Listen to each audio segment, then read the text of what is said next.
Hi, You Can Heal family. We are beginning the first chapter of 2nd Samuel today. We took a listen to the introduction yesterday, so if you haven't heard that, you might want to check that out before you get right into this book. But nevertheless, here we go. My name's Shena, and I'm thankful that you're joining in with me today. 2nd Samuel chapter 1. David learns of Saul's death. After the death of Saul, David returned from his victory over the Amalekites and spent 2 days in Ziklag. On the third day after David's return, a man arrived from the Israelite battlefront. He had torn his clothes and put dirt on his head to show that he was in mourning. He fell to the ground before David in deep respect. "Where have you come from?" David asked. "I escaped from the Israelite camp," the man replied. "What happened?" David demanded. "Tell me how the battle went." The man replied, "Our entire army fled. Many men are dead and wounded on the battlefield, and Saul and his son Jonathan have been killed." "How do you know that Saul and Jonathan are dead?" David demanded. The young man answered, "I happened to be on Mount Gilboa. I saw Saul there, leaning on his spear, with the enemy chariots closing in on him. When he turned and saw me, he cried out for me to come to him. 'How can I help?' I asked him, and he said to me, 'Who are you?' I replied, 'I am an Amalekite.' Then he begged me, 'Come over here and put me out of my misery, for I am in terrible pain and want to die.' So I killed him," the Amalekite told David, "for I knew he couldn't live. Then I took his crown and one of his bracelets so I could bring them to you, my lord." Now, I don't think that's what happened. Didn't he lay on his own spear or something at the end of 1 Samuel? David and his men tore their clothes in sorrow when they heard the news. They mourned and wept and fasted all day for Saul and his son Jonathan and for the Lord's army and the nation of Israel, because so many had died that day. Let me look at the commentary. Modern sensitivities are repulsed at David's action. Nonetheless, there is every reason to believe he was acting in integrity, believing in the Amalekites' report that he had killed Saul. David, far from rewarding the man, executed him for his wanton act. David himself had twice refused to kill Saul. He refused to allow his men to kill the king, even if it would give him the throne. David would not approve the murder of his predecessor. So that was a commentary for 13 through 16. So let me see here. Alright, so verse 10 said, "So I killed him," the Amalekite told David, "for I knew he couldn't live. Then I took his crown and one of his bracelets so I could bring them to you." David and his men tore their clothes in sorrow when they heard the news. They mourned and wept and fasted all day for Saul and his son Jonathan and for the Lord's army and the nation of Israel, as many had died that day. Then David said to the young men who had brought the news, "Where are you from?" And he replied, "I am a foreigner, an Amalekite who lives in your land." "Were you not afraid to kill the Lord's anointed one?" David asked. Then David said to one of his men, "Kill him." So the man thrust his sword into the Amalekite and killed him. "You die self-condemned," David said, "for you yourself confessed that you killed the Lord's anointed one." So David didn't like that.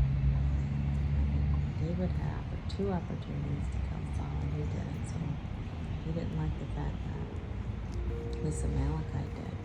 But I thought Saul, I gotta go back. I gotta go back and look at. Okay, it said the enemy killed Saul.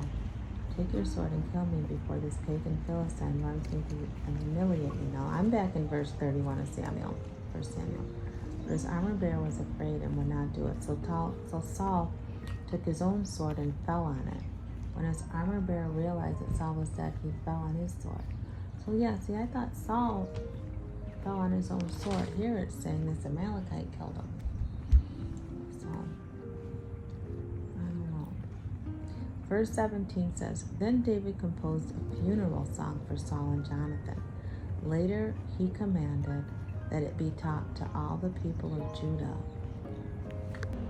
So, that's right. David's best friend died, too. Jonathan.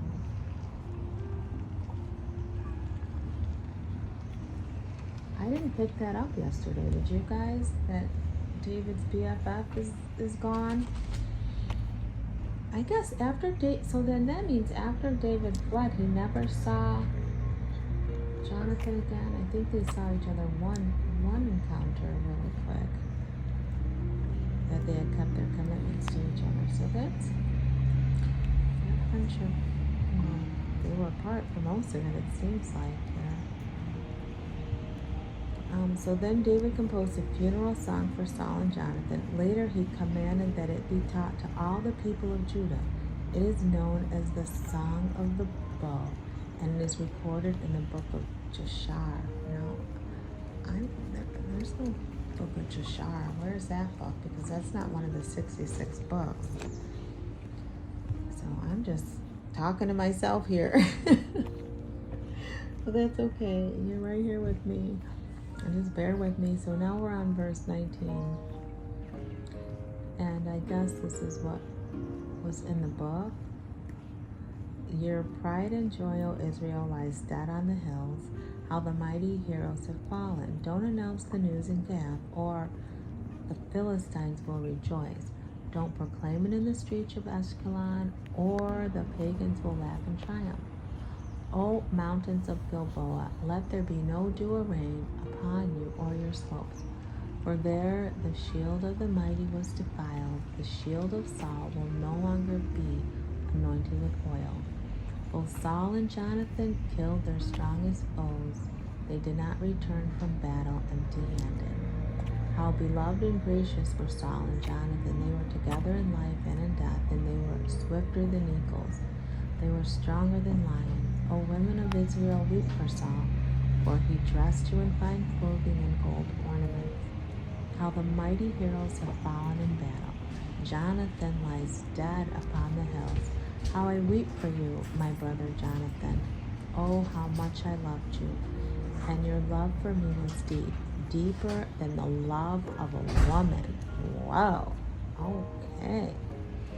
How the mighty heroes have fallen, stripped of their weapons, they lie dead. That was quite the relationship they had. Yeah, I'm still a little, I don't know, I want to say I'm confused, but I just thought the way Saul died, he took his life, but this Amalekite, did I read it wrong?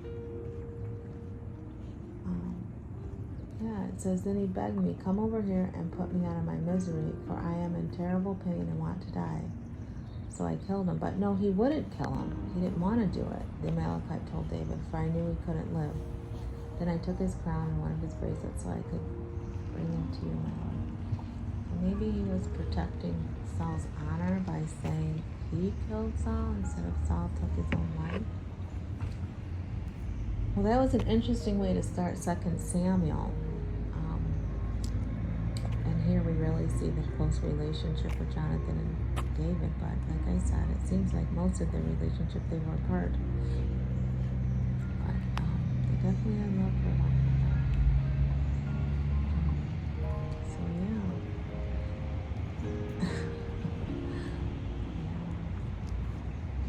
Relationships are something. Like, to really have that type of friendship, the way this chapter ended, is very rare. If you can find good friendships like that, that's really good. That's amazing. Yeah, I'm just babbling. I'm really just trying to process all this and think about life, and how life goes by really quick. I think about my age, and like I'm halfway over. I'm like almost, what does Tony say? Someone says closer to the grave than the womb. So, try to cultivate good relationships while you're here on earth, and be like Jesus, represent Christ in those relationships, and be a good person. When I was outside, after I read the Jesus Calling today, I spent some time in one of my journals that has like prompts in it, and it was just, the first prompt was kind of like, what is love? Love means to me, or something like that. So I wrote out about, I don't know, maybe 15 things, and then it said what love is not. And all the things on the left side of my paper, I went back through and read them all, and they were really good things. And if I could exemplify all those things on a daily basis, I'd be in pretty good shape. Now let me see, I think I got them right here. Where's my, everybody settle down, let me find it. If you want to know what I wrote, I'll share it with you. So I got it right here. But it said, love is, and these are the things I wrote. I said, accepting people for who they are. Love is forgiving, love is helpful, love is peace, love is hopeful, love is dependable. Love believes, love is generous, love is kind, love is joyful, love is secure, and love is comforting.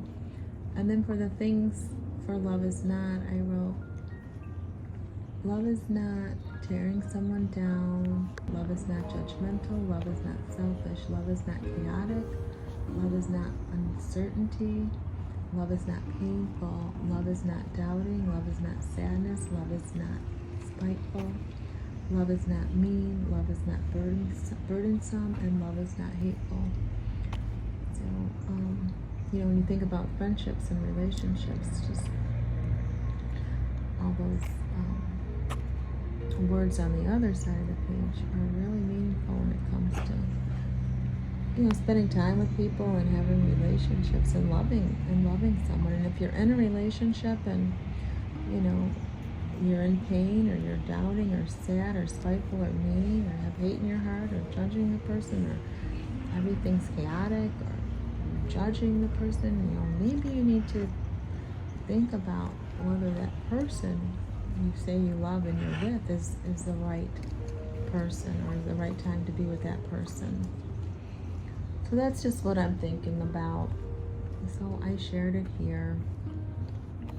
Yeah, the Bible's good, and that's why it's good to read the Bible and for yourself and read it out loud, because it gets some things turning and you get to thinking and reflecting on things. So that's what I was writing this morning in my journal.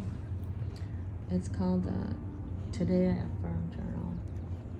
All right, enough of that. Thanks for listening to me babble and read back to you out loud what I wrote, and also to read the first chapter of 2 Samuel with you today. We'll be back tomorrow. Hopefully this was your first time listening. You enjoyed this kind of thing, and you'll hit the like button and subscribe, and be ready tomorrow. The readings come out at 7 a.m. Lord willing. That's my heart, to have them there for you when you wake up. So with that being said, always remember that true healing begins with self-love. Why? Because God is love, and He lives on the inside of you. Bye.